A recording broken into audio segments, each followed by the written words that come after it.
I'll be honest, my sister was a lot cooler than me. Yes, it's true. It's okay. I've accepted it. I've embraced it. And anyone who knows the two of us knows this is true. My sister had a way better fashion sense than me. Her home decor and design was absolute perfection. Her hair was always styled to the nines, while I suffered from severe cavewoman hair through at least middle school. And I always admired her music choices. Because my sister was so much cooler than me, I would often borrow her clothing, borrow being in quotation marks, of course. I also ended up with several of her CDs, which I probably acquired at some point when we were teenagers, and I've hung on to them well into my adulthood.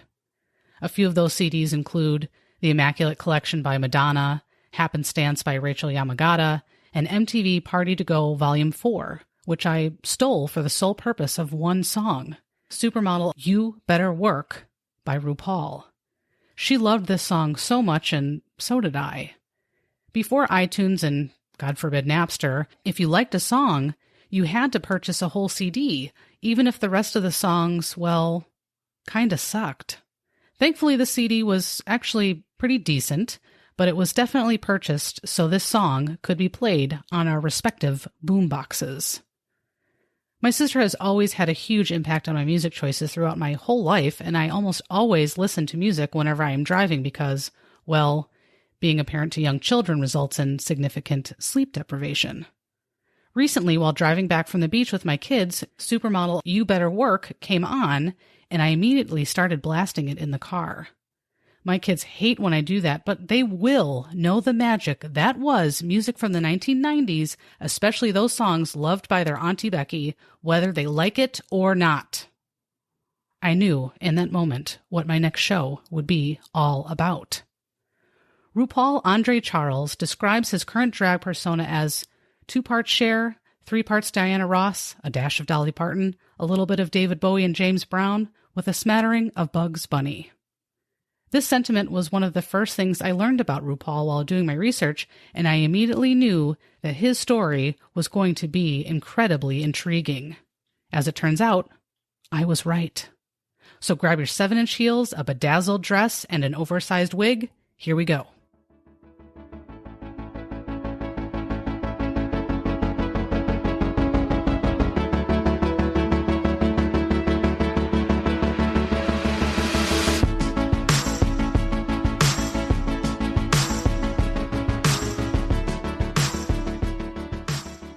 Hello, and thank you so very much for tuning into the Pop Culture Retrospective Podcast, a show inspired by and in memory of my big sister Rebecca and her love for all things pop culture, especially the people, places, and things of the 1980s, 1990s, and early 2000s.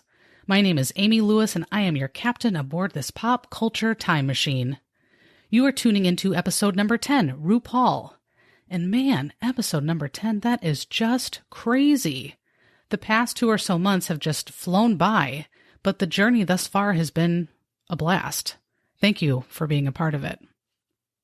RuPaul Andre Charles was born on November 17th, 1960 in San Diego, California. Throughout this episode, I may go back and forth between calling him Ru or RuPaul. He answers to both. He was named by his mother. Her name was Ernestine Charles, often went by Tony, and she was originally from Louisiana. RuPaul was named after roux, R-O-U-X, which is a key ingredient in gumbo, which is a staple in Creole food. Another reason for his unique name is because RuPaul's mother felt that he was destined to be a star. He was raised Roman Catholic, and he described himself as being a kind and well-mannered little boy. He had 3 other siblings, all were sisters. Growing up, it was quite apparent that RuPaul was destined to be an entertainer. He would perform for his mother in the family's living room.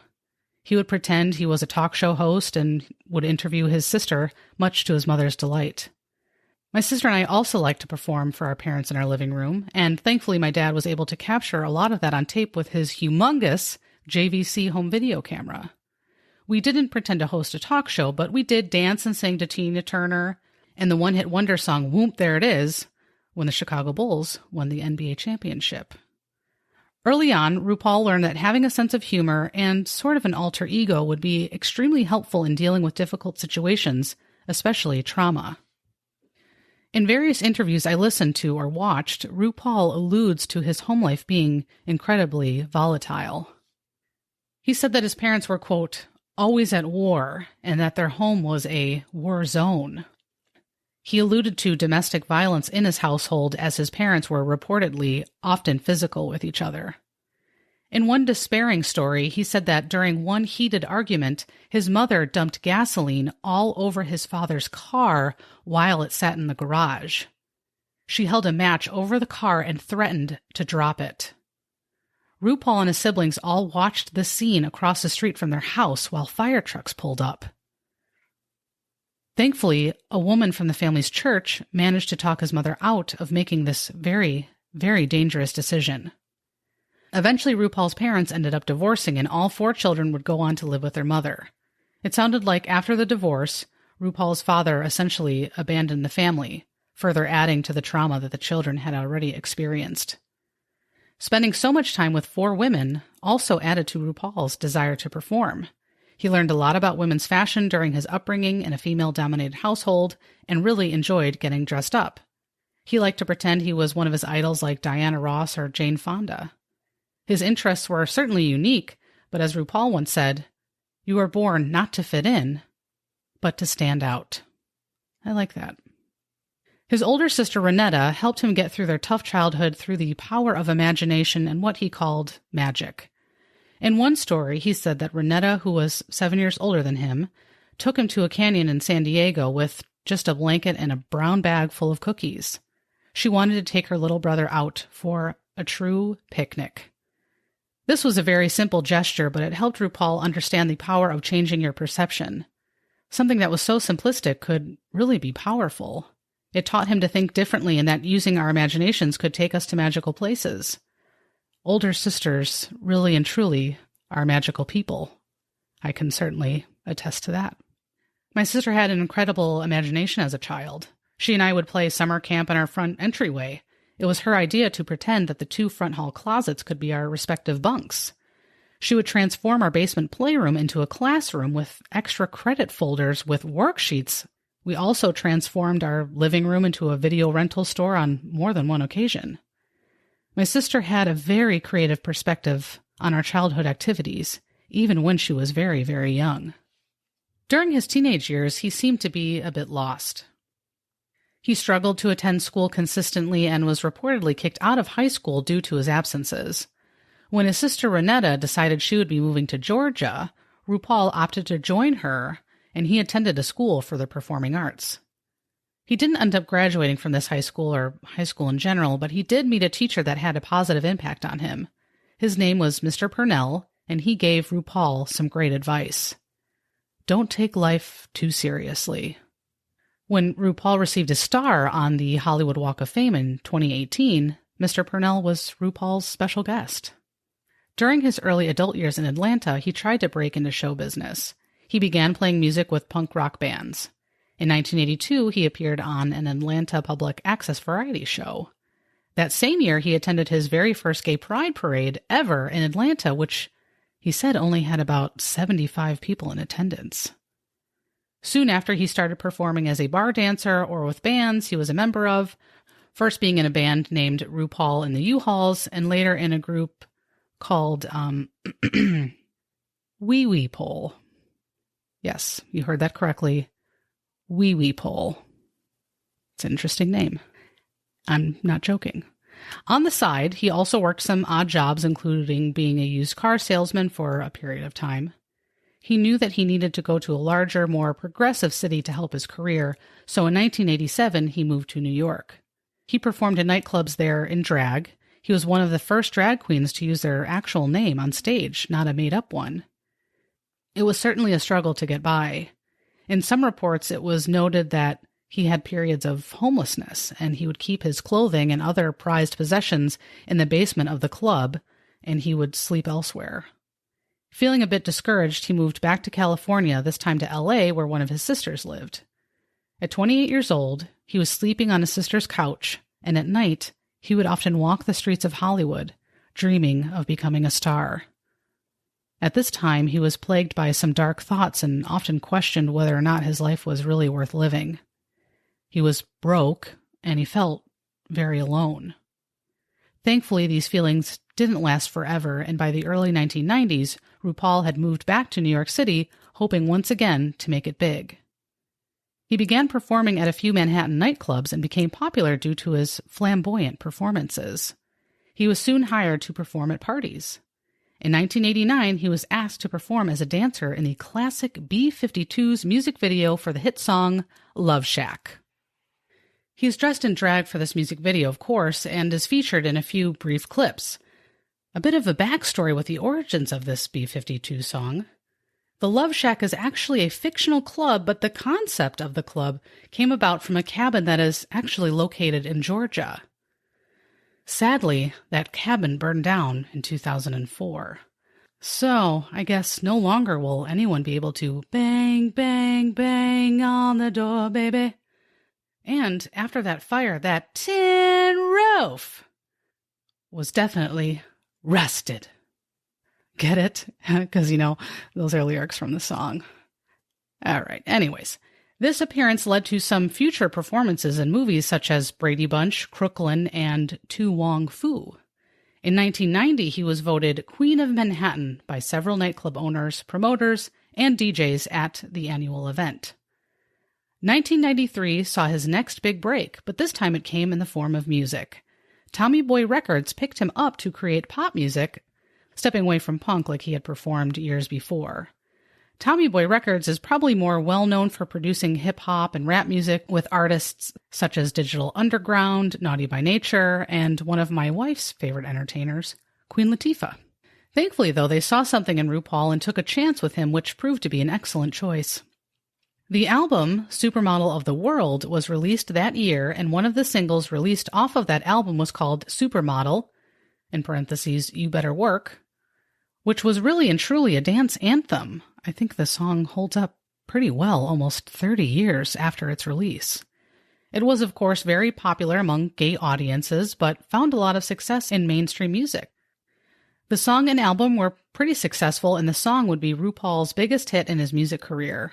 Kurt Cobain of Nirvana, one of my sister's favorite bands of all time and certainly one of mine, apparently absolutely loved this song and the album and thought it was one of the best songs of 1993.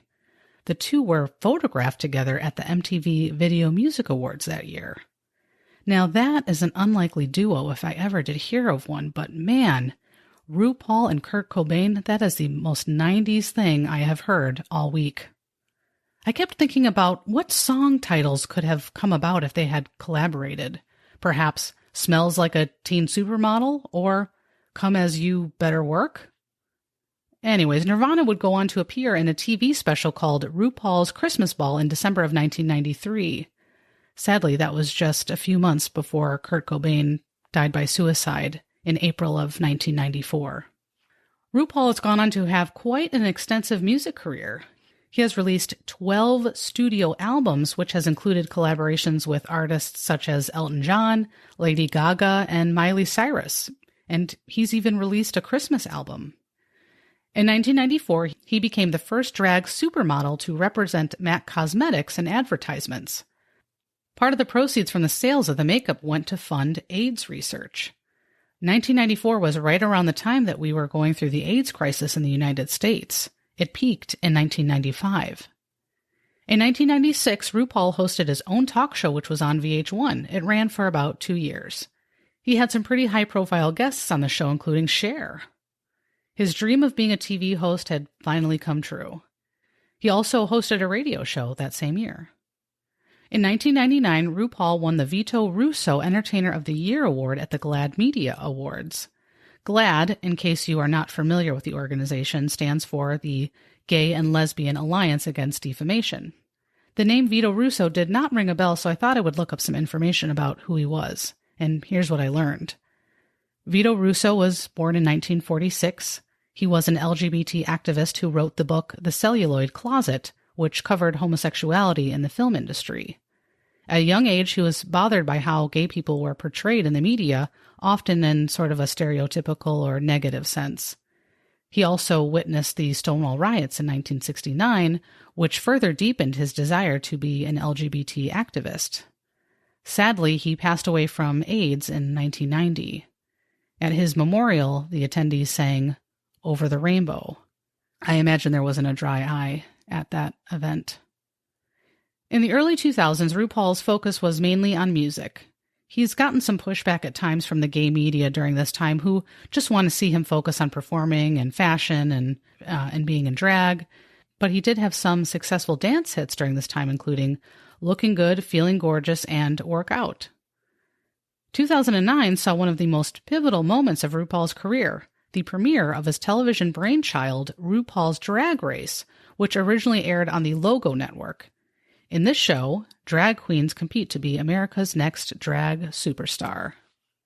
And that was a show that my sister watched all the time. It took a bit of time to gain momentum, but the show has been very successful overall and is credited with aiding in bringing attention to the LGBT and drag communities who are often discriminated against and misunderstood. The show has had several spin-offs, but the main show continues to be the most popular and most well-known. More recently, RuPaul has hosted a podcast, and he hosted Saturday Night Live earlier this year, and his episode was quite hilarious. I think my favorite skit is called The Library. Coincidentally, it is set in a fictitious library in San Diego, and if you remember, that's where RuPaul was born.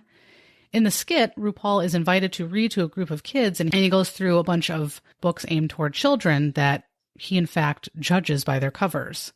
As an example, he mocks the illustrator for the book Madeline because the Eiffel Tower is drawn as if it's set in the forest, when in reality it is in more of a sort of urban and green space in Paris. The lovable corduroy cover is also victim to scrutiny because he has busted overalls and is trying to dress all boho like Zooey Deschanel. He says, "Girl, you ain't no boho, you are a broke." Insert name of a gardening tool here, if you catch my drift. I think this sketch is loosely based off of his role as a judge in RuPaul's Drag Race. I'll post a link to this video in the show notes. Again, this video, like so much from SNL, is not very child-friendly, but it's pretty hilarious nonetheless. In doing my research, I came across some pretty interesting fun facts, if you will, about RuPaul, and I'll share a few of those here. RuPaul met his future husband, Georges Labar, while out dancing at a nightclub called the Limelight Discotheque in 1994. He was attracted to him because he was 6'8". He was apparently wearing shoes with very tall heels and was dancing like a maniac, as RuPaul described. RuPaul is 6'4", without heels. RuPaul's husband is originally from Australia, and he is a painter. They've got creativity coming out the wazoo, those two. When RuPaul is not filming his TV show or other obligations, they live at George's 50-acre ranch in Wyoming. It takes RuPaul at least an hour and a half to do makeup and hair when getting ready for a drag performance. RuPaul has written several books over the course of his career. The first one is called Lettin' It All Hang Out, an autobiography, which was released in 1995. Working It, RuPaul's Guide to Life, Liberty, and the Pursuit of Style, was released in 2010. And finally, Guru was released in 2018. RuPaul's biggest fear is ignorant people. RuPaul is a huge fan of classic cars and also luxury vehicles, as he once dreamt of driving a nice vehicle when he was struggling to get by. He owns several, and part of the reason why his show is named RuPaul's Drag Race is because he is a fan of that sport. He describes himself as very much an introvert, but is great at pretending he is an extrovert. That is exactly how I often describe myself. Despite a lot of confusion, RuPaul identifies as a male. He is not transgender, but rather a drag queen, which are two separate things. He is very open-minded when it comes to pronouns, though, and he has a great quote about it which seems pertinent at the moment given who he references. He said once, "You can call me he, you can call me she, you can call me Regis and Kathy Lee." R.I.P. Regis. I don't care, just as long as you call me. Dressing in drag is not about wanting to be a woman for RuPaul. In fact, he has no desire to even be a woman. He said part of why he loves drag so much is because it promotes going against the status quo. He wants to push back against our male-dominated culture. And if you've never seen him perform in drag, please do so, as you can sense his charismatic and magnetic personality, as well as his ability to command an audience. Further, he exudes confidence, which I think is very inspiring, and I know he's had an impact on many of his fans, perhaps especially on those individuals who may be struggling with their sexuality or identity. In 2017, he was included in Time magazine's annual list of the 100 most influential people. He is a huge fan of Judge Judy and Goldie Hawn. He holds Goldie Hawn-a-thons about once a year. RuPaul has acquired so many clothes over the years that he has a condo in LA strictly devoted to storing his extensive wardrobe. Every night, RuPaul sleeps with a stuffed donkey that he found out on the street in the mid-1980s, and he is missing one eye. Like my real-life dog. Darn you, doggy glaucoma. Ugh. Anyways, RuPaul has an amazing sense of humor and is very insightful. I came across a quote from him that seems to really encapsulate his life and profession. He said, quote, "I've dedicated my career to fighting the mundane. My hope is that my career will be a shining example to children everywhere that life is more meaningful when you are not afraid to see all of the colors of the rainbow."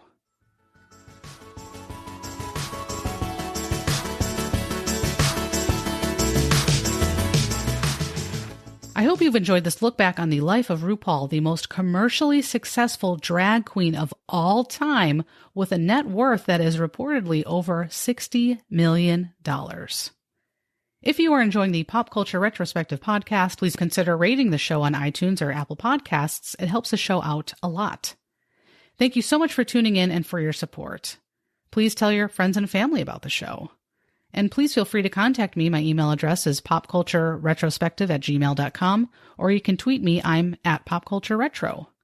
I hope you will join me for my next show, where we will be discussing the history behind one of the most well-known toy companies of all time, Fisher-Price. My sister and I owned several Fisher-Price toys growing up, and they have survived decades of use and hold a lifetime of memories. Until then, be kind, be safe, and hold on to your memories.